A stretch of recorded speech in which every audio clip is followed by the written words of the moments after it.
ব্যাখ্যাসহ কয়েকটি গুরুত্বপূর্ণ সাধারণ জ্ঞান প্রশ্ন থাকছে আজকের আয়োজনে। পুরো আয়োজনটি মন দিয়ে দেখতে থাকুন। বঙ্গভঙ্গ রদ হয় কোন সালে? বঙ্গভঙ্গ রদ হচ্ছে 1911 সালে।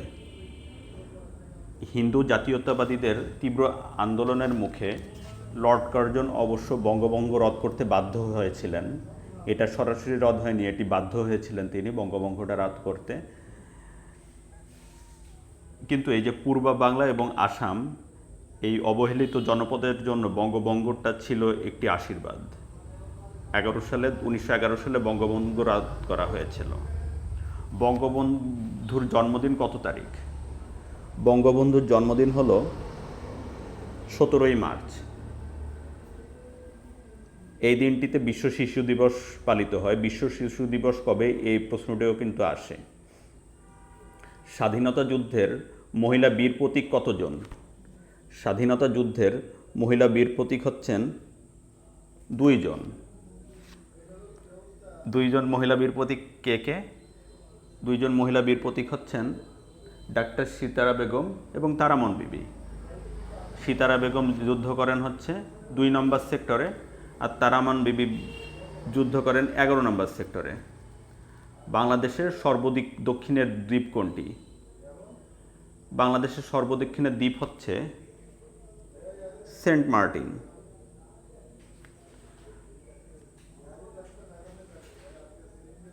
পরের প্রশ্ন হচ্ছে বাংলাদেশের সর্বোচ্চ শৃঙ্গের নাম কি?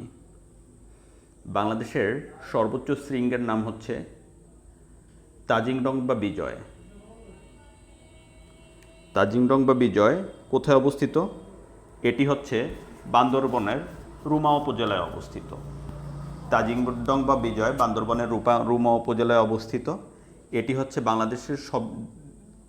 বাংলাদেশের অন্যতম শীর্ষ পর্বত শৃঙ্গ। এটা বাংলাদেশের সর্বোচ্চ শৃঙ্গ।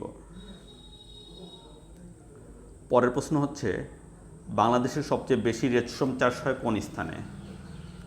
বাংলাদেশের সবচাইতে বেশি রেশম চাষ হয় হচ্ছে রাজশাহীতে। এছাড়া রংপুর এবং দিনাজপুরেও কিন্তু বাংলাদেশে রেশম উৎপন্ন হয়। রাজশাহীতে বাংলাদেশের রেশম গবেষণা ও প্রশিক্ষণ ইনস্টিটিউট নামে একটি প্রতিষ্ঠানও রয়েছে। পরের প্রশ্নে ফিরে যাচ্ছি। পরের প্রশ্ন হচ্ছে বাংলাদেশের পার্লামেন্টের জাতীয় প্রতীক কী? বাংলাদেশের পার্লামেন্টের প্রতীক হচ্ছে শাপলা ফুল। বাংলাদেশের পার্লামেন্টের প্রতীক হচ্ছে শাপলা ফুল। হাইতির রাজধানীর নাম কি? পার্লামেন্টের প্রতীক শাপলা ফুল। পরের প্রশ্ন হচ্ছে হাইতির রাজধানীর নাম কি? হাইতির রাজধানীর নাম হচ্ছে পোর্ট অফ প্রিন্স। তাহলে আরেকটা হচ্ছে port of Spain. Port of Spain কোন দেশের রাজধানীর নাম? পোর্ট অফ স্পেন হচ্ছে ত্রিনিদাদ টোবাগোর রাজধানীর নাম। পোর্ট অফ প্রিন্স হচ্ছে হাইতির রাজধানীর নাম। পোর্ট অফ স্পেন হচ্ছে ত্রিনিদাদ টোবাগোর রাজধানীর নাম। সুইডেনের মুদ্রার নাম কি? সুইডেনের মুদ্রার নাম হচ্ছে ক্রোনা। পৃথিবীর দীর্ঘতম নদী কোনটি? পৃথিবীর দীর্ঘতম নদী হচ্ছে আমাজন। দীর্ঘতম নদী হচ্ছে নীলনদ। নীলনদ হচ্ছে এটি আফ্রিকার 11টি দেশের উপর দিয়ে প্রবাহিত হয়েছে এমন একটি নদী। এটি হচ্ছে পৃথিবীর দীর্ঘতম নদী। পরের প্রশ্ন হচ্ছে প্রথম বিশ্বযুদ্ধ আরম্ভ হয় কত সালে?